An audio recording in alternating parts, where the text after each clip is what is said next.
Can you see, you'll be able to see Facebook, right? Oops, it's live. Yes, we are live. Good morning, everyone. Good morning. So we are here today and we are going to talk about is now a good time to buy a home. So I am Marva Morris. I work with Wycott Realtors and I am here this morning with Nicole. I'm going to allow her to introduce herself and tell you where and who she works for. Nicole? So, good morning, everyone. I am Nicole Archibald, and I am a loan officer with Wells Fargo. Excellent. Welcome, Nicole. So what we want to talk about this morning is now a good time to buy a home. You guys have been hearing about the crazy market, I'm sure. And I'm going to have a little bit of things today that might bore you a little bit because they're going to be numbers and things of that nature. But we kind of just want you to know that now is a great time to buy a home. And even with what you're seeing with people saying that, oh, people are overbidding for houses and all of that stuff. We want to show you today how that is not something that should hinder you with the interest rates being what they are now. And Nicole, to share, add to that too. Before I share anything, I'll stop. The interest rates being what they are at an all-time low. So even though you might be paying a little more, in the end, you really are going to be saving money. So Nicole, what are you thinking about this market as a mortgage person? I mean, you've seen it before. You've been around for a while. So, what would you tell people who are thinking about purchasing a home? I just would say you have to adjust to the times. It is a little bit different than what it's been in the past. So if you bought a home even 5 years ago, the game is just completely different right now. So I would suggest looking in a budget that's a little lower than what you anticipated. So what I mean by that is, let's say you're qualified for 200,000, I would look in the 180 range, so that you have room to work with. Because right now, homes are going for over asking, as you all know. Um, Depending on the area, will let you know how much over asking it's going. But just so that you're not reaching at the top of your budget for a house that, people are going to be over asking on, and that doesn't leave you room to fight with. So I would just say, just come a little bit more aggressive if you can, so that you can kind of secure the home that you really, really want. And right now, cash is king. So it's just save as much as you can. Excellent, excellent. Good morning, Tracy. So, what Nicole said is absolutely correct. And obviously, your banks are not going to allow you to, your banks are not going to allow you. Oh, I forgot I did something. I'm so sorry. Your banks are not going to allow you to overpay for your home. So you're still going to get your appraisals. We would still, if you're a newbie, I still recommend that you get an inspection. And what the inspection does, it just allows you to make sure that everything in the home is working. And if something's not working, it lets you know what it is. That's when the inspector tests things for you. We interviewed an inspector back in January. So if you want to go back and view that online, you can use the my Facebook page, Marva Morris, Wycott Realtors, or you can actually go to the Trenton Alumni Chapter Delta Sigma Theta page, and we have a copy of that there. So I want to make sure that you can talk, you'll get all of, hear all about inspections and how that works. So what I'm doing right now is anybody new to the home buying business, I got a little book for you. So your free gift today on buying a home. So what I want to do, I just put it in the chat here. There's an online version that you can get. And then there's also a hard copy book that we can mail out to you. So just click on the link, whatever one, appeals to you, and we can get that out. I don't know if we have anybody on Facebook, but if we do, if somebody could put the link in there for me, that would be great. Even if you just throw it in the comments field, that would be great. At any point, if you have any questions, please throw them in the chat and we will go through where we're going. So here, and we're going to get a little bit to the boring part, which is why I'm ringing a bell so we can kind of, get a little bit of excitement going. But what I wanted to share with you this morning is just kind of where We are. So right now, right, the mortgage rates are at about 3%. So I'm gonna Nicole's gonna fill in as she wants to add to that because this is her arena. But what I wanted you to know is the experts are saying that they're gonna go up. Next year, they're expecting them to increase by at least a minimum of 6%. So they expect it to go at least to 3.6%, which will just kind of hover between 3.6% and 4%. So any increase in that mortgage rate is also going to increase your costs. So for next year, for the first quarter of 2022, these are kind of the projections for now. So these are just a couple of different banking entities. So Mortgage Bankers Association, probably just like your regular banks. So what I wanted you to do is just kind of look at this is where mortgage rates are expected to go. Now that could change a little bit. It could go a little higher. It won't go back up to 7%, obviously, like right out the gate, but they are going to climb higher. So Nicole, what do you think people should do with regards to the rates? I would say the rates are something that a lot of buyers are weary of. And as a first time home buyer, I wouldn't be too concerned with it. And here's the reason why. The reason being is because once you buy a home, if your rate is uncomfortable for you and time, it's just like a little roller coaster. It goes up and down, up and down. So the rates are always going to change. If you happen to jump into the market, it's almost like you're double dutching and you got to get in at the right spot. If you so happen to get in where the rates are a little higher, then that's also okay. You can just refinance a couple years down the line once the rates come down, or maybe sooner. Some people get their house and they refinance within 6 months. So it just really depends on what you can afford to do, if you can afford, or what your time frame's like. Some people just have to do it because they're short for time or pressed for time, their lease is up, or someone's having a new baby, or you get a new job. There's a number of reasons why you need to be in a house for a certain reason at a certain time. um, so with that being said, if that time just so happens to be not desirable for, the interest rate, that's okay, because you can always refinance out of that rate down the line. So I wouldn't say be married to it 100%, because no one necessarily keeps their mortgages for 30 years anymore. They always refinance, take cash out, or jump into something else, or even sell it. But if you know it's going to be your forever home, just realize that that's an asset. You're going to use that for other things and leverage your cash flow with it. Right. Excellent. So another thing you just brought up that made me think. So sometimes as a first time home buyer, your credit may be in the 600s versus the 7 or 800s, which will give you a better credit score. So even if you get, a loan now and your credit score is 640, maybe 6 months from now, if you bring it up, or a year from now, you can refinance at that point too, right? Would Yes, that help? and the other thing is too, yeah, and the other thing is too, credit score is not the only factor that plays into your interest rate. There's about six factors that play into it, probably more. To be quite honest, I don't know because my system does it for me, but I do know there's a number of things that play into your what interest rates are offered to you at the time of your application.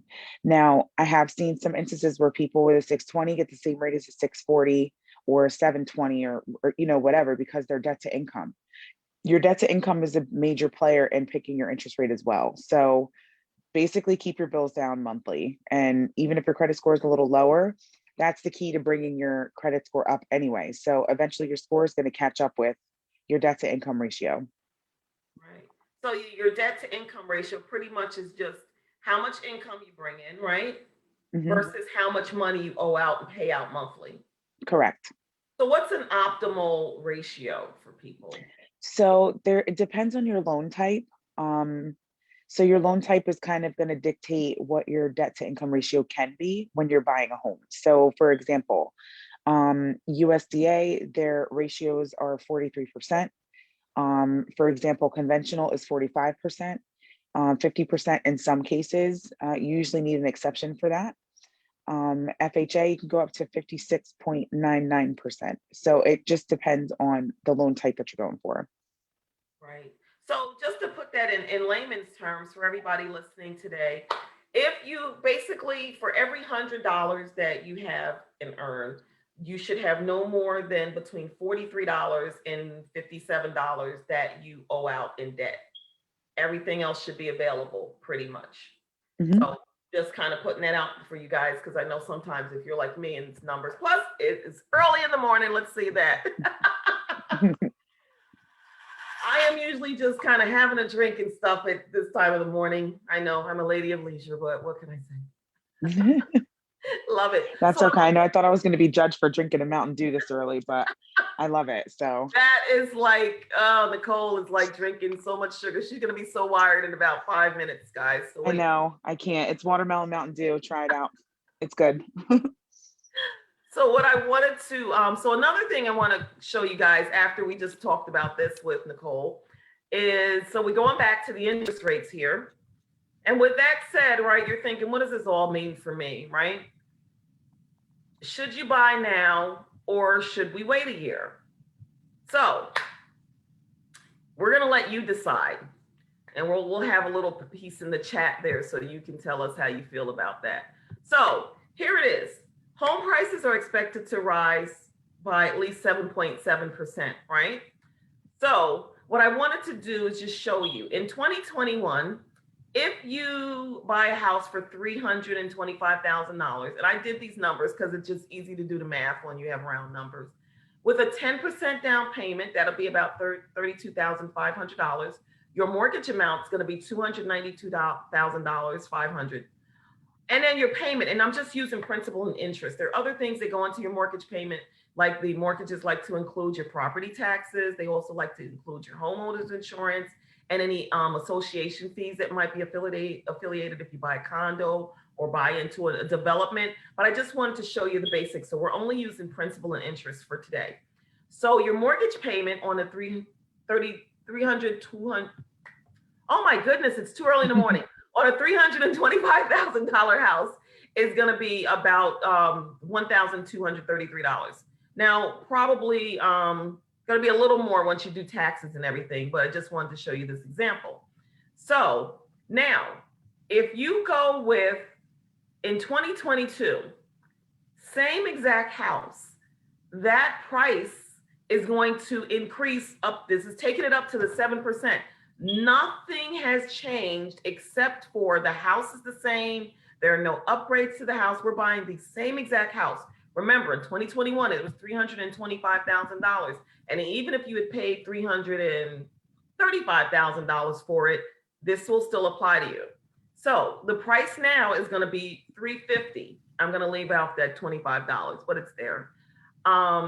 So the difference that you're paying is over $25,000 more next year for the very same house. Nothing has changed. Your down payment is going to be about $35,000. So you're paying about $2,500 more in the down payment. Not a lot of money, you know, when you think about that. But here's where it gets tricky, because now your mortgage amount is $315,000. So it goes up over $22,000. And your mortgage payment is going to be $1,432. And once again, that's just principal and interest. So the difference monthly is $199. It's about $200 different. Yearly, it's going to be about $2,300. But look at this, for the life of the loan, you're looking at almost $72,000 for the life of the loan if you wait. And with the extra $25,000 here, you're looking at an extra $100,000 that you're paying for the exact same house. So just keep that in mind, that, you know, waiting, and if interest rates go up, and obviously the home prices are going to be increasing because the market, you know, it's going to be, you know, getting a little better. The market is not bad now. Let me make sure I put in that caveat.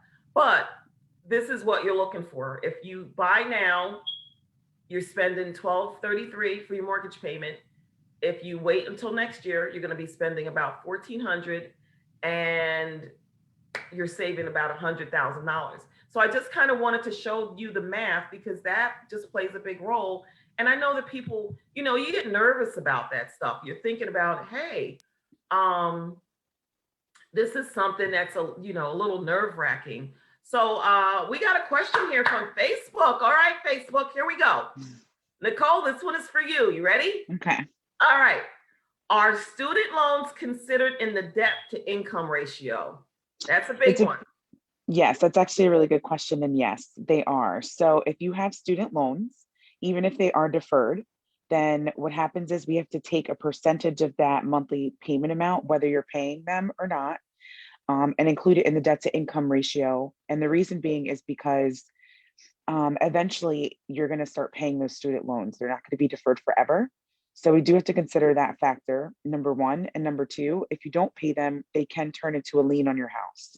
So that's why they're considered so highly, and you have to have them in good standing. If you do so happen to have student loans that are in default, it's not the worst thing in the world. It happens. Um, we would just recommend that you get those student loans in good standing.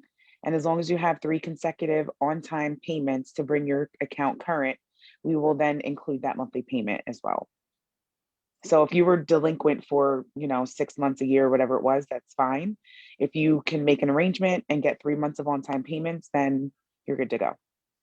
And obviously, if your credit score allows it. Thank you for that information, Nicole. Now, another question just to piggyback off of that.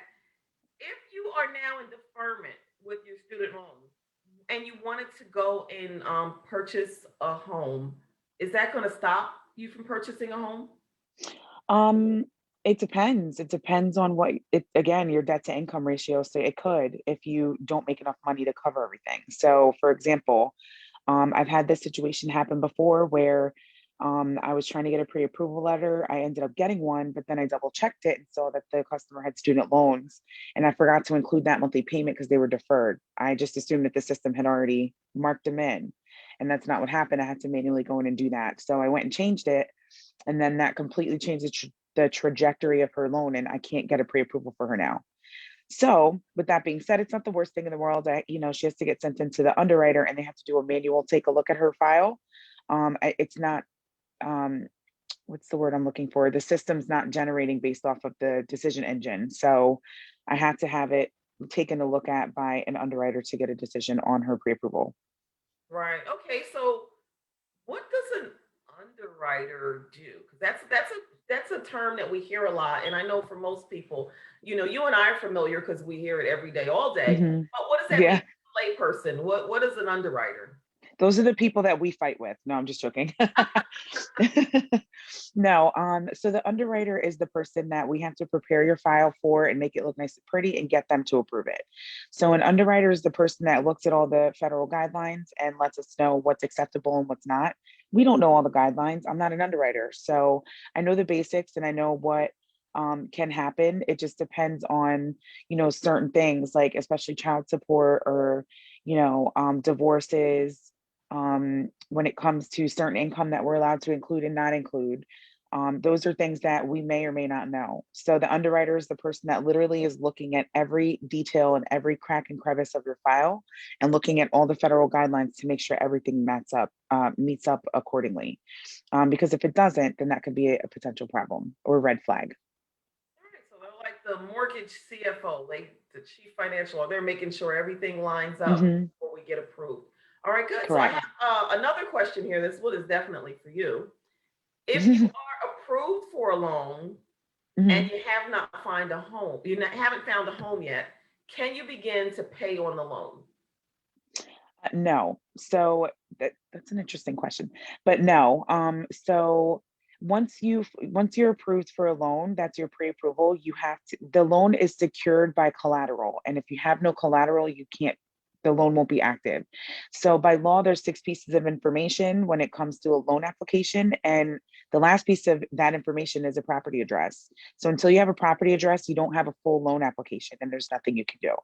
Now, if you're looking for a home, which happens very often, especially in this day, your pre-approval will expire. And basically what that means is your credit report has expired and we just simply have to re-pull a new copy of your credit report.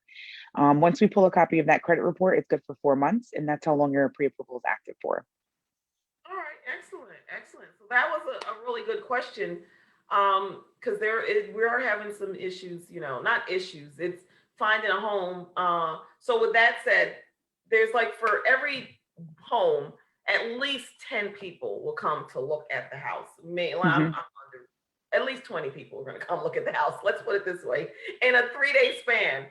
So there are more home buyers than there are people actually homes available. So what I wanted to share with you all today is I have some stats here.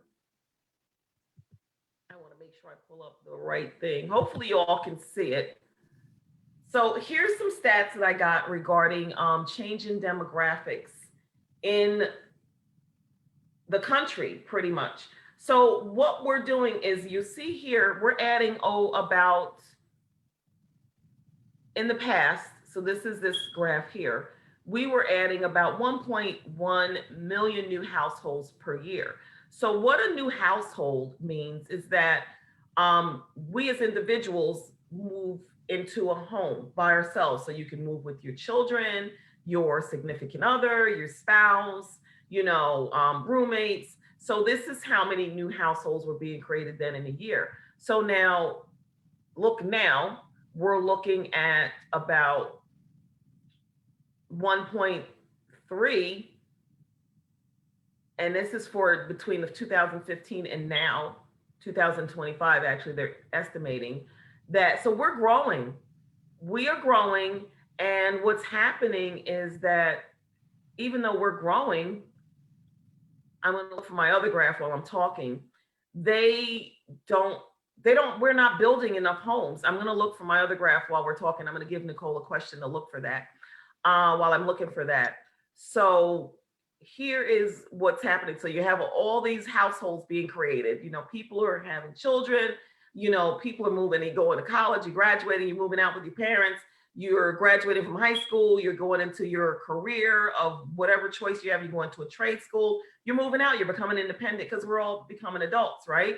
And now we have all these new households being created. But what then, right? So I'm going to show you those numbers in a minute. But we have another question from Facebook. Do you recommend paying off your home? And what are the benefits or pitfalls? And should you invest in something else? I would always say yes, pay your home off if you can. Who wants to pay a mortgage? Right. uh, but yeah, I mean, I would say it's always good to, because here's the thing, a lot of people, you have to realize a home is an investment. Okay. When you pull up your credit report and there's a bill that you have to pay, it is a liability. So until it's paid off, it's not an asset. That's one thing that people don't realize. You're investing in yourself, and yes, it will be an asset, and it is something that you can leverage as far as money is concerned, but you can't leverage it if you still owe money on it, right? It's just like a car when you go buy it. You can't really do much if you still owe the same price that you paid for it as soon as you drive it off the lot. It's still worth what that's worth. But you're not going to be able to make any money off it because you still owe money to it, if that makes sense. So yeah, I would always say try to pay off your loan or pay it down as soon as possible. Number one, so that you don't have that bill. But number two, you're paying your equity down, meaning the value of your home goes up the less money you owe on it. So yeah, I mean, coming down the line, let's say you're a young family, you have kids, and you know that your kids are going to go to college. A lot of people have their mortgage about quarter of the way or halfway paid off at that time, and they'll refinance and take what's called cash out or do an equity purchase on their home, and get some cash back from their home so that they can pay these college tuitions. That would be a good time or a good reason to use your cash out. Or if you want to buy an investment property, a second home, a vacation home, somewhere you want to rent out. But you can't do that if you owe a lot of money on the house. So yes, if you can pay it down sooner, then pay it down sooner. Good answer. Thank you, Nicole. So I want to add a caveat here. We are not attorneys, nor are we accountants. So there is something to be considered. Like, you definitely have to think about your risk tolerance. I would say definitely, if you're thinking about paying off your home, go talk to your accountant. See if you're at a point where you're not going to be getting any tax benefits. So that is something that may be good for you to do. And take that equity and put it away or invest in something. But remember, investments are not, sometimes we take chances with things, but you also have to know your risk tolerance too. So definitely it's great to, for us, we'll tell you that, obviously you have the equity, that's what you're getting a home for. You got this great money, but my thing is paying off your home is one thing. Should you invest in something else? that's totally going to be up to you and what your investment strategy is, but definitely talk to the professionals about that so that they can tell you if this is a good thing for you and based on your risk tolerance. So thank you very much for that question. That was a great question. So got a question here. Why is a cash offer more appealing to the seller when the buyer has a pre-approved loan? So that is a great question because right now in this market, believe it or not, even in like the $1 million home sales, I've seen it. You have people coming in and they're paying cash. So I will tell you why, I think, or what I've seen and why it's a little more appealing. And then I want you to, I'll have Nicole kind of share what she thinks about that too, so that you get that. And thank you, Denise. So here we have, she just paid me a compliment. Why is the cash offer more appealing to the seller? So think about this. You're having a garage sale, right? You have stuff sitting in your driveway. Somebody walks up to you and says, hey, love this thing. I'll give you $1 for it, right? And you're like, okay. Somebody else comes along and says, hey, I'll give you, $2 for this, but you got to wait till my husband gets here in 2 hours, right? And you're looking, thinking, yeah, maybe not. And then they add this caveat for you. And I gotta want to see if he likes it too, right? So you want me to wait 2 hours and he may not like it, which means that I am still stuck with this thing? No, I'm going to take the dollar and be done. So here's what happens with cash buyers. A lot of them will say they don't want to inspect the house. Listen, you got $500,000 to pay for a house. You probably don't need to inspect the house because you got another $100,000 to put in there to fix it up, right? So they don't inspect the house. There's no appraisal contingency. And what that means is no one's going to be coming out to them and saying the house is only worth 480 and they're trying to renegotiate with the seller. So they don't have to worry about that. And then also, if I'm a seller and I would love, I bought another house, I want to be out of my house in 3 weeks, guess what? The cash buyer can close in 3 weeks. And unfortunately, with the mortgage, we're looking at, if you have everything lined up, and I have to say, I love Wells Fargo. If Wells Fargo tells you they can close in 30 days, they are closing in 30 days. So this is why pre-approval is king, because if they have all of your information, all you have to do is find a house and you can be in your new home in 30 to 45 days. So that's another reason cash offers can also close quicker. So Nicole, I want you to add to that. And then I'm going to throw in something else about cash offers that people have make a mistake about. Yeah, I was going to say I agree. I feel like when you have a cash buyer, it's very similar to what you just explained. It's the best analogy that I could have come up with. And it's very, it's kind of sad at the same time because you do have these home buyers that they just don't want to deplete their cash assets. It's not necessarily that some people can't afford it. They just don't want to pay all of their liquid assets and tie it up into a house. So there's a number of reasons why people get financing, right? But at the end of the day, the seller is going to get paid no matter what, is what you think. But sometimes that's not always the case. Sometimes a loan can fall through. Like you said, the inspection may not be as appealing or attractive to the buyer, and the deal falls apart there. If you get the appraisal and the house doesn't appraise for the requested purchase price, that's another issue. It becomes an issue for the buyer because yes, you are qualified for 200,000, but if this house gets appraised for 225, you need to come up with that cash difference. If that's if that's what you guys want to do and that's all you're qualified for, you don't have an extra $25,000 laying around. Or here's devil's advocate. Let's say the house appraises for $20,000 less. You still have to come up with that difference in money because the seller is going to expect the purchase price that you guys decided on. So there's a number of things. What's the word I'm looking for?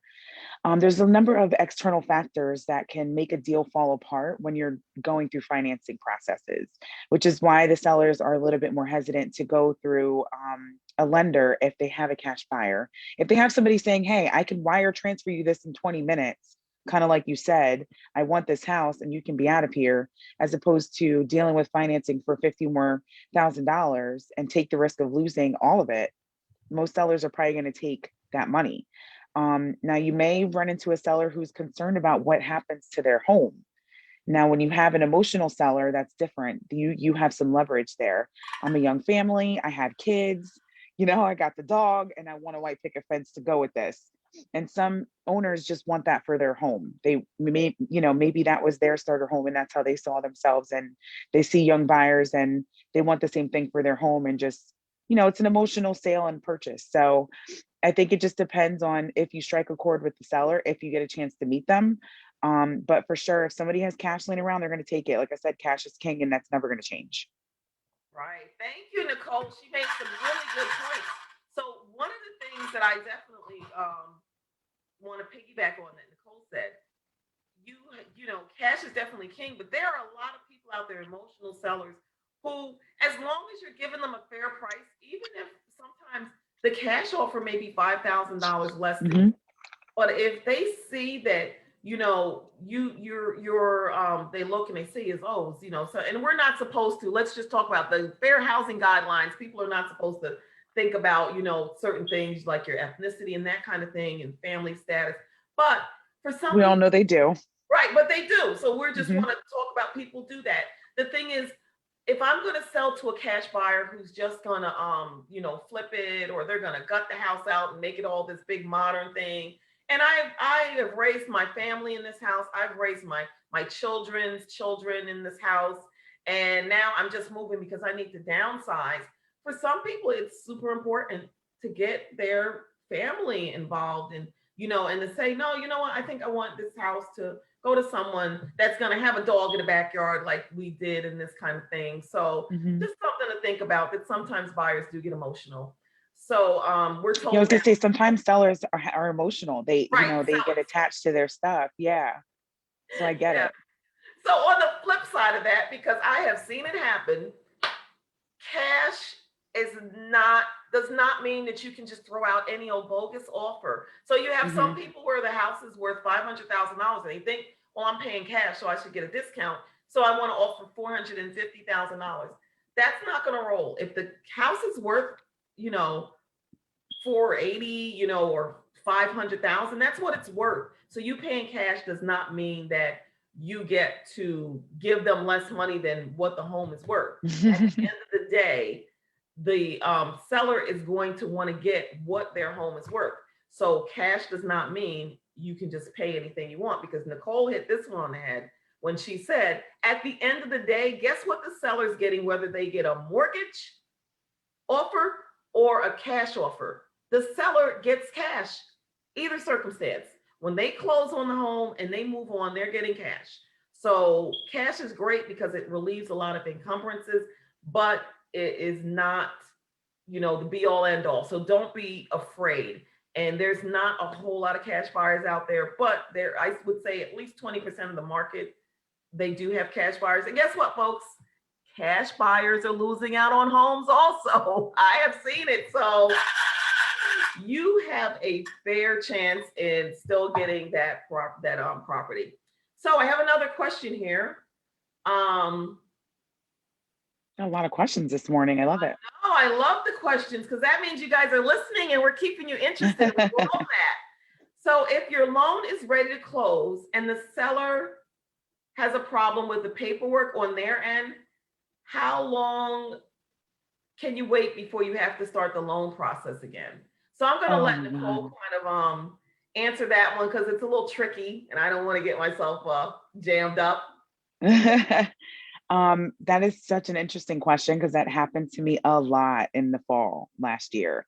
So we've had situations where the buyers are ready to go. We're excited. The file's clear to close, and you're moving on the 15th. And then the 15th comes around and the seller's like, I don't think so. I think I need more time. Or I forgot to get the certificate of occupancy, or the certificate of occupancy inspection can't be done because it's COVID. And you got to wait weeks and weeks and weeks. I've literally had a customer that was supposed to close September 1st. They did not get in their house until December. So things like that can hinder you, and it's not like you can just walk away unless it's a deal that the attorneys can kind of battle it out. more than likely the transaction's going to get completed.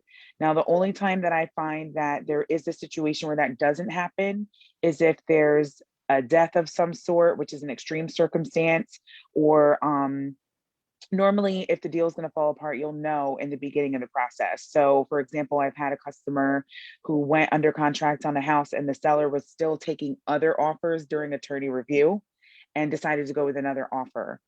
So my buyer had to start over.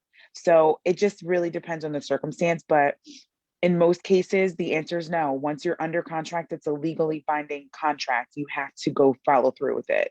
Um, you have to abide by the terms of that contract.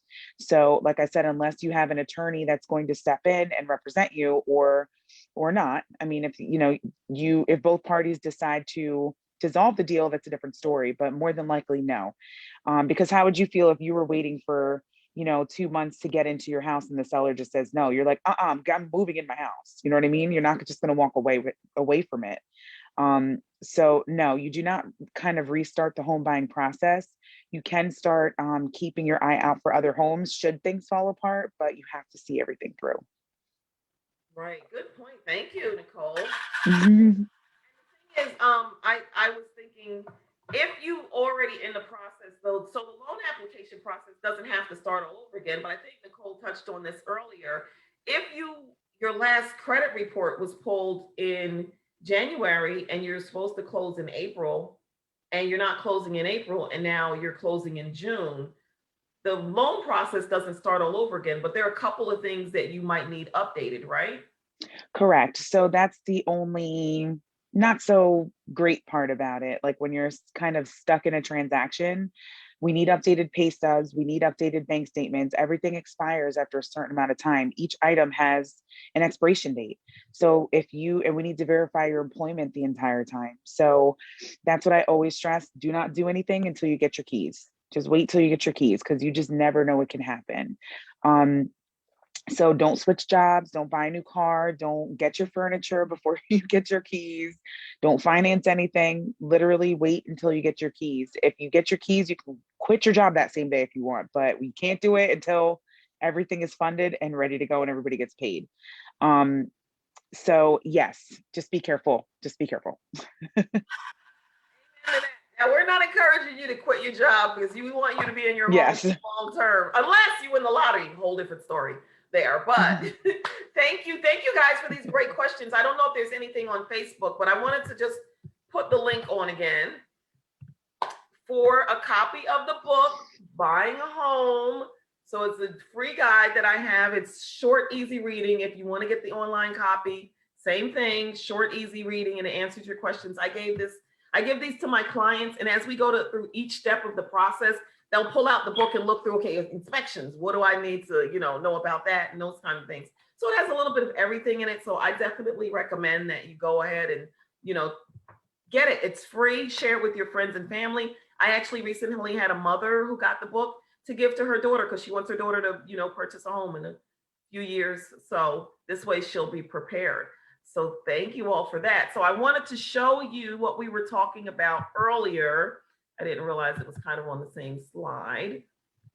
But Oh, and Marva, one thing I wanted to point out that you mentioned earlier, remember how you were saying there's, too many buyers, not enough houses? yes, And I was going to say, I feel like the fact that COVID is a thing now and there's no foreclosures, that plays a huge factor in it. There's no foreclosures and there's no evictions. So that's limiting the amount of inventory that's available to buyers right now.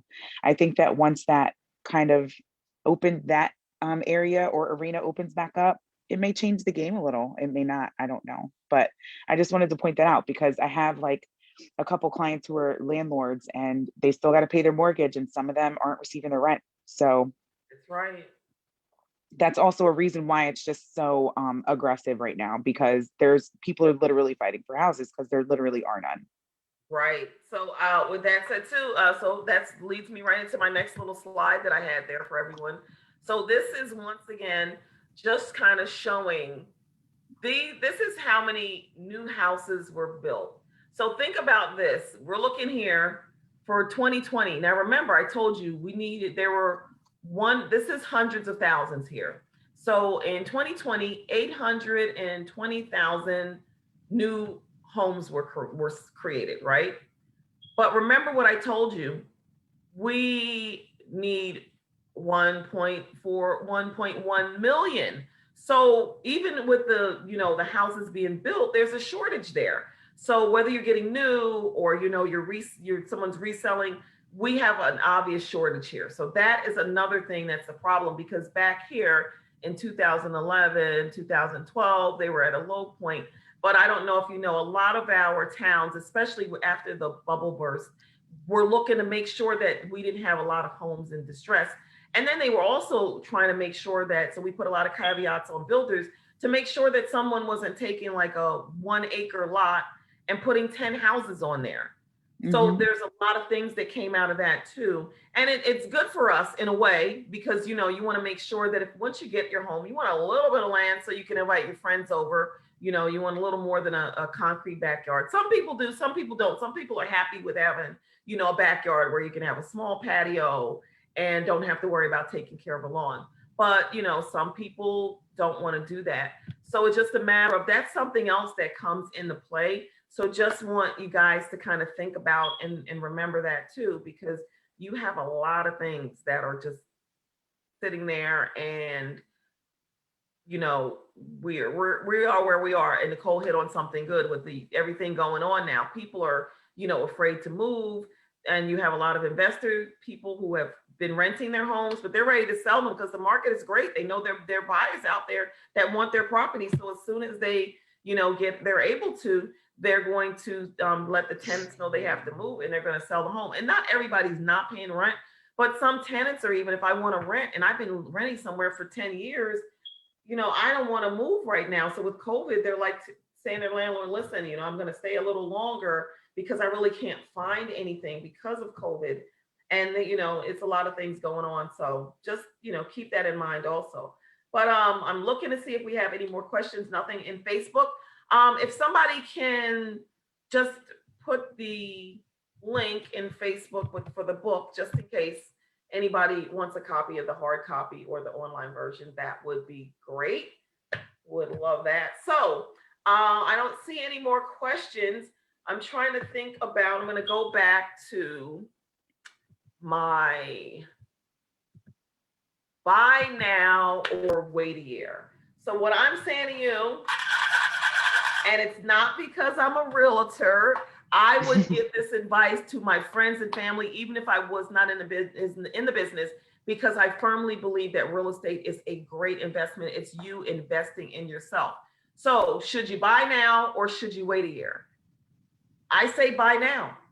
Buy now. And I'm going to tell you now, the market is, it can be very sad for us when I feel for my clients when I take you out, and we've looked at 20 homes and we put 5 offers in, and we're still, we didn't get any takers. Somebody else overbid or outbid us, not overbid. They outbid us. So we kind of have to live with that. But and I think Nicole said this earlier, you still got to persevere, right? Because here's the deal. If your budget is 250, you need to be looking at houses between 225 and 235, because this gives you a little bit of space there where you can actually increase your offer so that you can become more competitive. What we're seeing right now is on average about 10% over the asking price. That's about where you might need to be. And there's other things to take into consideration. Now, I've been in homes where people don't want to do any work, right? And, they don't want to fix anything. And even though the market is great right now, people are not going to be willing to overpay for a house that needs work. So just remember that if you are selling your house, and I tell this to my clients all the time, I have had clients that selling in this current arena that I said to them, you have to paint, right? You have this carpeting has been here since you originally purchased this home. If you don't want to get new carpeting, you need to price the property appropriately. And so just know that we as realtors are doing what we can to make sure you get the best property for you and your family, or yourself if it's just you, for the best price so that you can move forward with your life. So, and what we want you to do, I always tell my clients this: my goal is not to just put you in any house, because when you come home, I want you to be like this. Woo! And every time you're in your home and you're thinking about it, you are feeling great because you love your house. I don't want you to come in your house and think every day like, that realtor, she just put me in this house because she wanted to sell something to me. And now I hate it. I know, this is wrong. This is wrong. This is wrong. This is wrong. And you don't love the house. So usually I always tell people, when you find your house, you'll know it. You'll fall in love with certain things. So you want to make sure, keep that in mind. Don't feel bad about, getting emotional or saying that this, looking at things and just imagining your future. Do that. That's how, we get those euphoria and that those good things going. And so that's pretty much it. That's all I wanted to just kind of say, that shop within your budget, but make sure you're starting looking. Don't look right at the top of your budget, because what's going to happen is there are going to be people that are going to have a little extra cash that'll offer a little more, and they'd be willing to pay extra $10,000 to get into what they want to get into. And if you look at what I showed here, and I'm going to share it again really quickly. If a house is priced at 325 and you put in 335, next year with everything, looking at the loan life, you're still going to be $60,000 better off than had you waited for, the prices to go down. And people are thinking prices are going to go down, but we're really at market value. They're not going to, they're going to expect it to increase about almost close to 8%, but just kind of wanted you to make sure that you think about that. So, any other questions, things you want to know about the home buying process? Today, we wanted to really concentrate on mortgage rates and where that was going. And is now a good time to buy? And once again,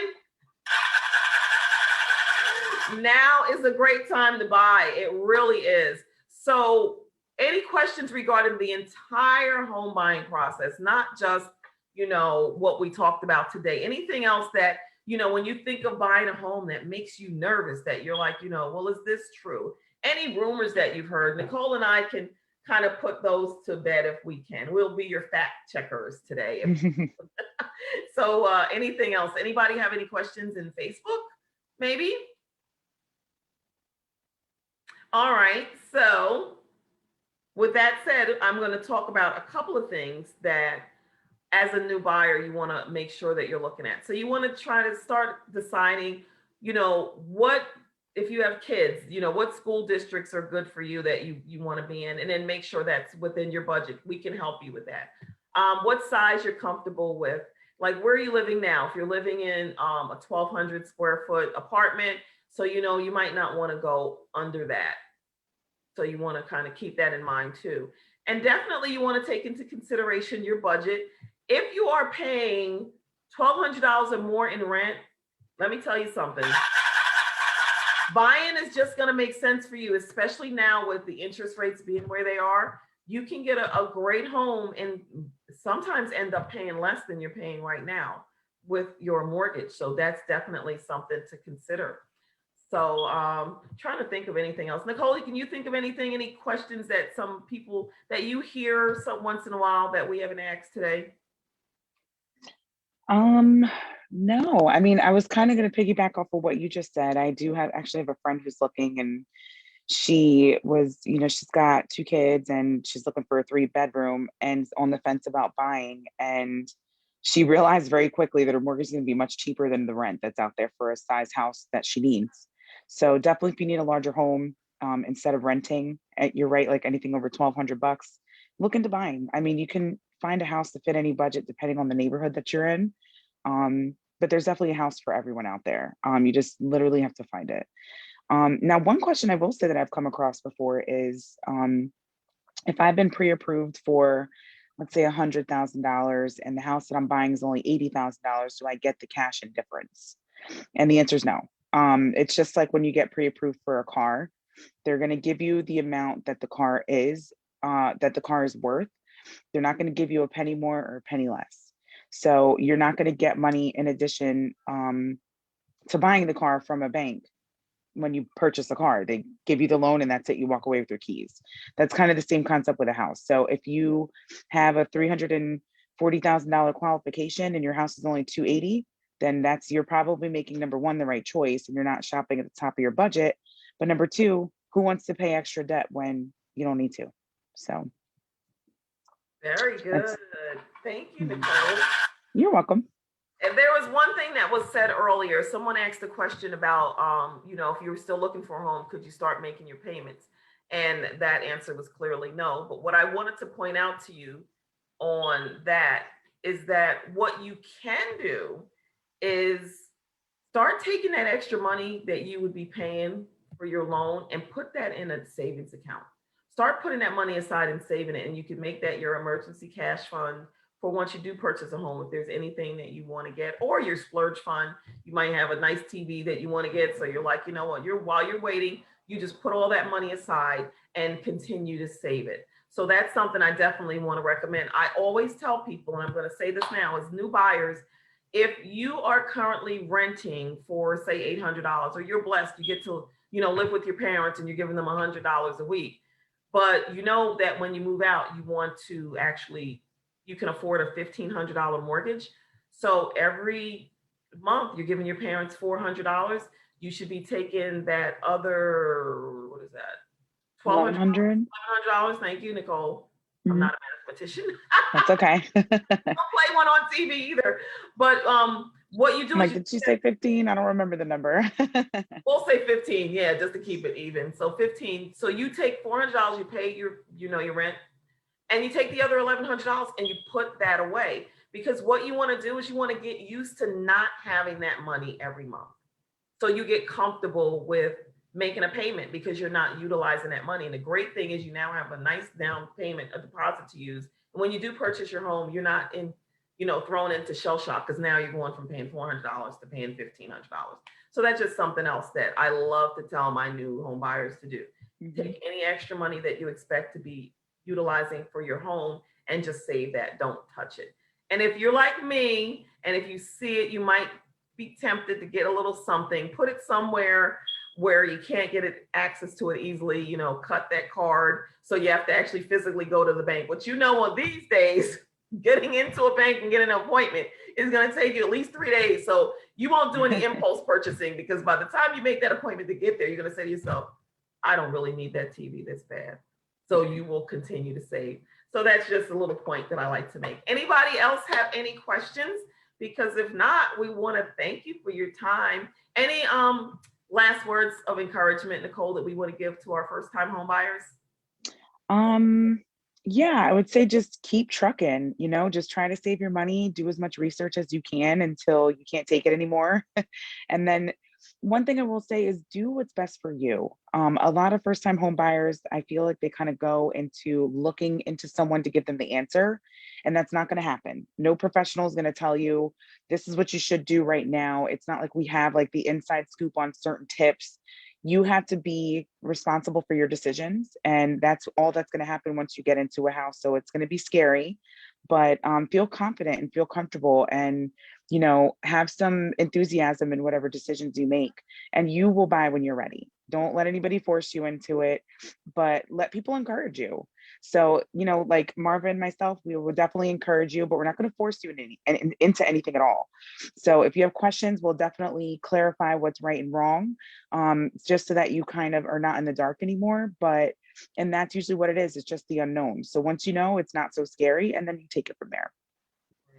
And looking at homes can be just such a great experience anyway. And the thing is, we can help you look for new homes too. And the great thing sometimes about getting a new construction home is, when I first started in the process, I got something, it was a new townhouse being built. And the great thing that it allowed me to do is it was 9 months. So I was living with my mom then, and I'm still paying her a little bit of money and saving all my money. But when it took them 9 months to build it, but I saved up enough money. So once I got my house, I got pretty much all new furniture. We were able to furnish everything because it took a while. So that's something that you put your deposit on and you kind of, wait for them to build, but that can buy you some extra time too. If you're looking that you want to look now, you might not be able to lock your interest rate in that far in advance, but you'd be able to still, find some things, and that gives you other options on, things that you can look for right now that may help your situation. So Hmm. thank you all for joining us. Thank you, Nicole, for getting up this morning and spending some time with us and giving us your great insight on the market and mortgage rates. And I want everybody to remember, if you can and if you're ready, now is the time to buy. Just remember, it costs you nothing to reach out to Nicole and myself to just see if you're ready where you are. And don't make this mistake. A lot of people, what they want to do is you say, okay, once I have this amount of money saved in the bank, then I will look into buying a home. So you come to Nicole and then she says, oh, well, wait, your debt ratio is this.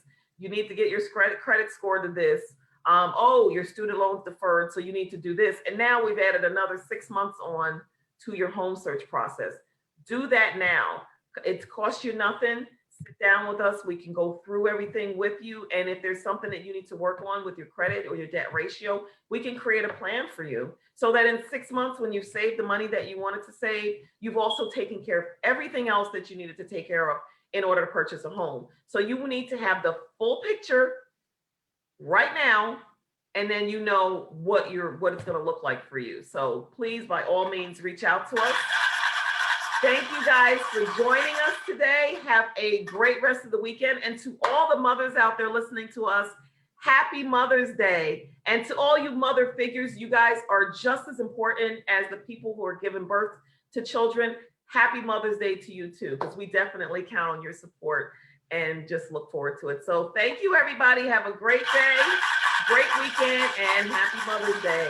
Take care.